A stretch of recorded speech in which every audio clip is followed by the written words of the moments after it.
Friends, welcome back to my channel. ప్రతిరోజు గుండె నిండా గుడి గంటలు సీరియల్ టీవీలో కన్నా ముందుగా చూడడానికి వెంటనే మా ఛానల్ని సబ్స్క్రైబ్ చేసుకొని పక్కనే ఉన్న గంట సింబల్లో ఆల్ పైన క్లిక్ చేయండి.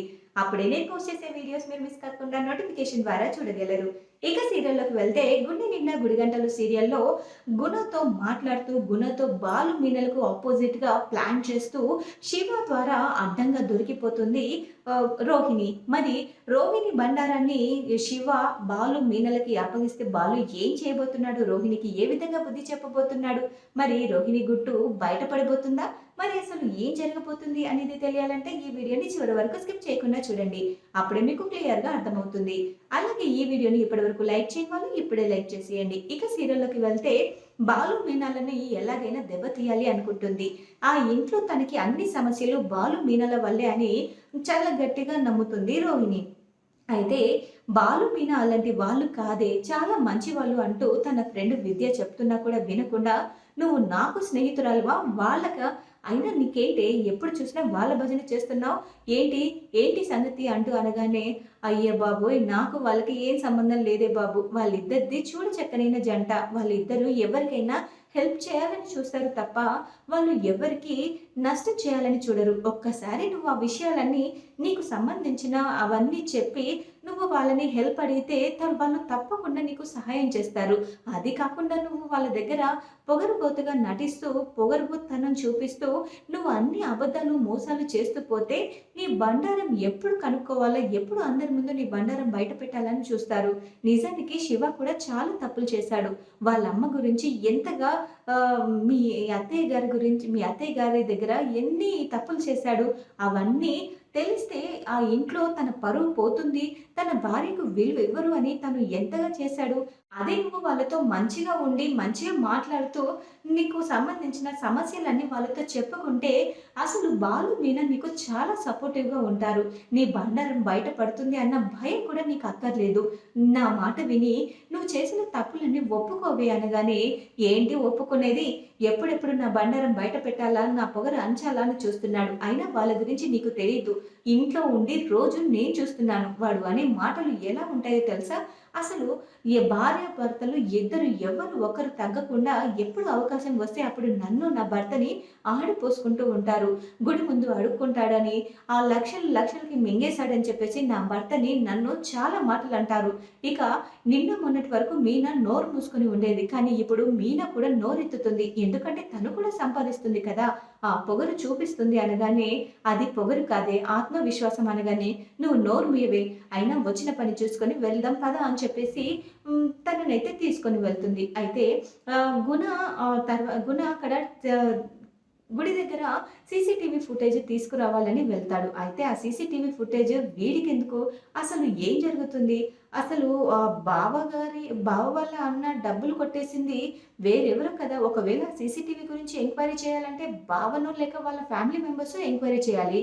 కానీ గుణ ఎందుకు ఎంక్వైరీ చేస్తున్నాడు, అసలు ఏం జరుగుతుంది, గుణ వెనుక ఉన్నది ఎవరు, అంటే రోహిణి గుణని ఏదైనా హెల్ప్ అడిగి ఉంటుందా, రోహిణి ఏదైనా ప్రమాదంలో ఉండి ఉంటుందా, వీడితో ఉంటే ఎప్పటికైనా ప్రమాదమే. కానీ ఈ విషయం రోహిణికి ఎలా చెప్పాలి, ఎవరు చెప్పినా వినదు. తనకి మా డబ్బు ఉందన్న అహంకారం, మలేషియా నుంచి వాళ్ళ నాన్న డబ్బులు పంపిస్తారని అనుకుంటుందేమో. అయినా డబ్బు ఉంటే తనని మనకేంటి, కానీ తన వల్ల తన చేసే పనుల వల్ల మా అక్క కుటుంబం అంతా బాధపడుతుంది. ఇప్పుడు బావ ఆ డబ్బు కోసం ఎక్కడెక్కడ వెతుకుతున్నాడో, వీడి మీద నేను అక్కకి బావకి ఏది చేయలేదు, కనీసం ఇప్పుడైనా వాళ్ళకి నా వంతు సహాయం ఏదైనా చేసి నేను ఏదైనా చేయగలను అని అనుకుంటే ఈ రోహిణి గురించి కనుక్కొని బావకి చెప్తే అది కొంచెమైనా హెల్ప్గా ఉంటుంది. వాళ్ళ కుటుంబానికి నేను కొంచెమైనా సహాయం చేసిన వాడిని అవుతాను అని చెప్పేసి శివ అయితే గట్టిగా అనుకుంటాడు. అయితే గుణని ఫాలో అవుతూ వెళ్తాడు. గుణ అక్కడ సీసీటీవీ ఫుటేజ్ గురించి ఎంక్వైరీ చేస్తూ అదంతా తీసుకొని మళ్ళీ రోహిణిని కలుస్తాడు. అసలు గుణకి సీసీటీవీ ఫుటేజ్ ఎందుకు, అసలు ఎవరికి ఇవ్వాలనుకుంటున్నాడు, ఏం చేయాలనుకుంటున్నాడు అని చెప్పేసి శివ అయితే ఫాలో అవుతూ ఉండగా రోహిణిని పిలిచి మాట్లాడతాడు గుణ. అయితే రోహిణి విద్య ఇద్దరు కలిసి గుణ దగ్గరికి వస్తారు. ఏంటి సీసీటీవీ ఫుటేజ్ దొరికిందా అంటూ మాట్లాడుతూ ఉండగా అసలు వాళ్ళు ఏం మాట్లాడుతున్నారు అని చెప్పేసి మొత్తం కూడా శివ రికార్డ్ చేస్తూ ఉంటాడు. అయితే శివ మొత్తం కూడా రికార్డ్ చేస్తూ ఉండగా వాళ్ళకి సంబంధించిన మాటలన్నీ అందులో రికార్డ్ అవుతాయి. అయితే గుణ అయితే మొత్తానికి చూడు, నేను అనుకున్న ప్రకారంగా ఈ సీసీటీవీ ఫుటేజ్ సంపాదించాను. యాక్చువల్‌గా ఇది నా పని కాదు. నేను నీకు మాటిచ్చాను. ఎందుకంటే అసలు నేను నీకు మాటిచ్చింది ఎందుకు? ఆహ్, అక్కడ నీ 30,00,000 ఎవరు కొట్టేశారు? వాళ్ళని కనుక్కొని ఆ 30,00,000 నీకు అప్పగించాలని. నేనిదంతా డబ్బు కోసమే చేశానని నువ్వు అనుకుంటుండొచ్చు. కానీ నేను నీతో నీకు హెల్ప్ చేయాలని అనుకున్నాను. అలాగే ఇవన్నీ ఫ్రీగా రావు కాబట్టి డబ్బు గురించి కూడా ఆలోచించాను. ఇందులో నీకేమైనా అభ్యంతరం ఉందా అనగానే నాకెటువంటి అభ్యంతరం లేదు. అలాగే ఈ డబ్బు నేను ఆ ఇంట్లో అప్పగించడం నాకు ఇష్టం లేదు. నేను ముందు ఈ డబ్బుని దొరకగానే ఆ సప్లయర్స్‌కి ఇచ్చేయాలి. లేదంటే వాళ్ళు మమ్మల్ని ఊరుకోరు అనగానే అందులో 60,000 నాకిస్తానని ఒప్పుకున్నావు కదా! మాటిచ్చిన ప్రకారం నాకివ్వాల్సింది ఇస్తావు కదా! అనగానే, నీకివ్వాల్సింది ఇస్తాను అనగానే, నాకివ్వాల్సింది మాత్రమే కాదు, నా దగ్గర తీసుకున్న వడ్డీతో సహా నాది మొత్తం 4,90,000 రూపాయలయింది. సో, రౌండ్ ఫిగర్ చేసేసుకొని అదొక 5,00,000 అలాగే ఇప్పుడు ఇవన్నీ కూడా నాకు మొత్తం కూడా క్లియర్‌గా కట్టేస్తే మొత్తం కలిపి 6,00,000 ఇచ్చేసుకో. ఇంక దానికన్నా పెద్దగా నేనేమి ఎక్స్‌పెక్ట్ చేయను అనగానే, ఏంటి 6,00,000 ఇవ్వాలా? అయినా అది నేను తీసుకున్న అప్పు కదా! నేనది తీర్చేస్తాను. దీన్ని దాంతో ముడిపెట్టకు. నేను నీకు కట్టాల్సిన వడ్డీ కడుతూనే ఉన్నాను కదా!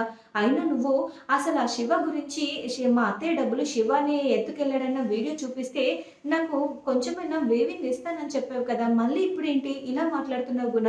నువ్వు ఇలా చేయడం కరెక్ట్ కాదు అనగానే నేననేది ఇప్పుడు కాదు. ఆ డబ్బులు తీసుకొచ్చిన తర్వాత నాకు ఇవ్వాల్సినదంతా ఇచ్చేస్తే బావుంటుంది. లేదంటే ఆ డబ్బులంతా నీకు తీసుకొచ్చి ఇచ్చిన తర్వాత నేను చాలా చేయాల్సి వస్తుంది. నీ గురించి నీ బండారం మొత్తం బయట పెట్టాల్సి వస్తుంది. అంతేకాదు నీ గురించి నాకు చాలా రహస్యాలు తెలిసాయి. అదేంటి అంటే నీకు ఇదివరకే పెళ్లయిందని, నీ పేరు కళ్యాణి అని, అలాగే నీకొక బాబు కూడా ఉన్నాడని నాకు తెలిసింది.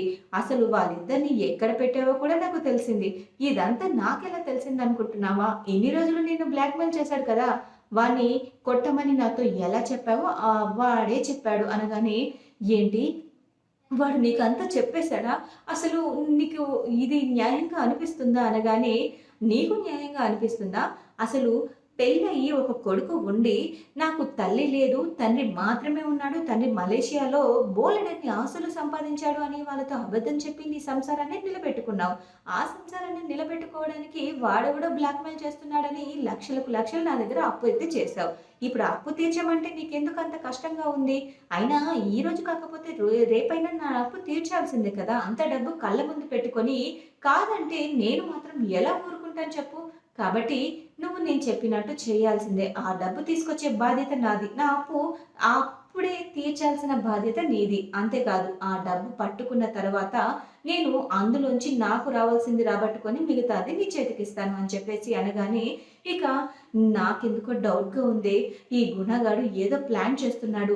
నువ్వు జాగ్రత్తగా ఉంటే చాలా మంచిది. లేకపోతే చాలా నష్టపోతావే. నేను మొదటి నుంచి చెప్తున్నాను. ఈ గుణగాడితో సావాసం వద్దే అని. కానీ నువ్వేమో వినకుండా వీడి దగ్గరైతే డబ్బులొస్తాయి అని చెప్పేసి నువ్వు వీడికే ప్రతీది చెప్తున్నావు. ప్రతి దానికి వీడి సహాయమే తీసుకుంటున్నావు. నాకైతే ఇది నచ్చలేదు రోహిణి. నీ ఇష్టం. ఇది గనక బాలు, మీనలకి తెలిస్తే ఏం జరుగుతుందో అని నాకు భయంగా ఉంది రోహిణి అంటూ విద్య, రోహిణి ఇద్దరు మాట్లాడుకోవడం మొత్తం కూడా రికార్డ్ చేసేస్తాడు శివ. ఇక ఆ తర్వాత ఆ రికార్డింగ్‌ని మొత్తం కూడా బాలు, మీనలకి చూపిస్తాడు. ఇక అందరికీ ఈ రికార్డింగ్ చూపించి ఇంట్లో రచ్చ రచ్చ చేసేస్తాడు. అసలు తనకి పెళ్లయిందని, ఇదివరకే ఒక బాబు ఉన్నాడని, ఆ తల్లి కూడా బతికే ఉందని, తండ్రి లేడని, లేని తండ్రిని ఉన్నాడని, మలేషియాలో జైల్‌లో ఉన్నాడని, ఆస్తులు ఉన్నాయని తెగ కూతలు కూసింది. మీనని చాలా సార్లు లాడిపోసుకుంది. అలాగే ఉన్న తల్లిని చచ్చిపోయిందని అబద్ధం చెప్పడానికి నీకు సిగ్గుగా లేదా? అంటూ చాలా చాలా మాట్లాడతాడు. ఇక రోహిణి తనని మోసం చేసిందని తెలిసి తట్టుకోలేక కుప్పకూలిపోతాడు మనోజ్.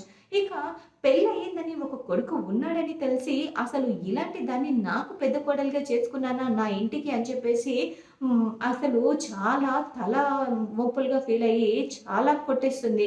ఇన్ని అబద్ధాలు చెప్తూ, ఇన్ని మాటలు పడుతూ అసలు మళ్ళా తల పొగరు చూపించుకుంటూ బాలుని, మీనని ఎన్ని మాటలు అంటుందో అని సత్యం కూడా చాలా కోపంగా ఉంటాడు. అసలు ఇంత పెద్ద అబద్ధం ఎలా చెప్పాలని అందరి ముందు బండారం బయటపడడంతో రోహిణి అయితే చాలా బాధపడుతుంది. తల దించుకుంటుంది. ఇన్ని మోసాలా? ఇన్ని అబద్ధాలా? ఏంటి రోహిణి, నువ్వు ఇంతవరకు ఒక్కటే అబద్ధం చెప్పావు అనుకున్నాను. కానీ ఇంత పెద్ద అబద్ధం, ఇంత పెద్ద ఛీ! ఛీ! దీన్ని అబద్ధం అని కూడా అనరు. మోసం చేశావు. పెళ్ళయ్యి ఒక కొడుకున్నా కూడా కొడుకు లేడు అని పెళ్లి ఆ రోజే నాకు డౌటొచ్చింది. ప్రెగ్నెంట్‌గా ఉన్నప్పుడు ఇలా ఉంటుంది, ఇలా చేయాలనుకుంటారు అని అన్నప్పుడే నాకు డౌటొచ్చింది. కానీ నువ్వు చాలా ఈజీగా అబద్ధం చెప్పావు అంటూ అనగానే ఇక రోహిణి తలదించుకుంటా. తర్వాత ఏం జరుగుతుందో తెలియాలంటే తర్వాత ఎపిసోడ్ వరకు వేచి చూడాల్సిందే. నాకు తెలిసి రోహిణికి అదే ఆ ఇంట్లో ఆఖరి రోజవుతుంది. ఎందుకంటే ఇన్ని నిజాలు తెలిసిన తర్వాత ప్రభావతి మాత్రం అస్సలు ఊరుకోదు. ఎందుకంటే తన కోడలు ఇలాంటిదని తెలిస్తే అస్సలు ఊరుకోదు. డబ్బు లేదని తెలిసిన తర్వాత తనని పురుగు కన్నా హీనంగా చూస్తుందని అందరికీ తెలిసిన విషయమే. ఇక చూడాలి మరి ప్రభావతి నిర్ణయం తీసుకోబోతుందనేది తెలియాలంటే తర్వాత ఎపిసోడ్ వరకు వేచి చూడాల్సిందే. ఈ వీడియో కనుక మీకు నచ్చినట్లయితే లైక్ చేసి షేర్ చేయండి. మా ఛానల్లోని మరెన్నో లేటెస్ట్ అప్డేట్స్ కోసం వెంటనే మా ఛానల్ని సబ్స్క్రైబ్ చేసుకొని పక్కనే ఉన్న గంట సింబల్లో ఆల్ పైన క్లిక్ చేయండి. అప్పుడే నేను పోస్ట్ చేసే వీడియో మిస్ కాకుండా నోటిఫికేషన్ ద్వారా చూడగలరు. Thanks for watching my video.